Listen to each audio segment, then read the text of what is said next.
Questa è Villa Ferretti Angeli Nani Mocenigo. Ci troviamo ad Olo, in provincia di Venezia.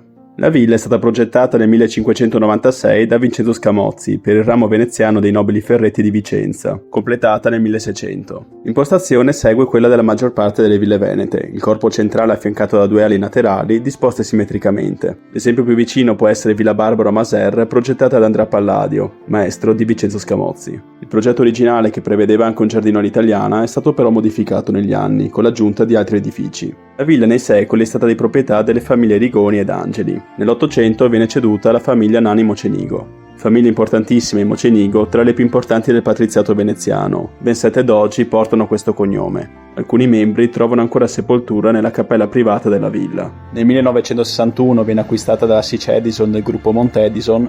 È stata un liceo fino al 1990 e attualmente ospita la scuola di formazione professionale di ENEP Veneto.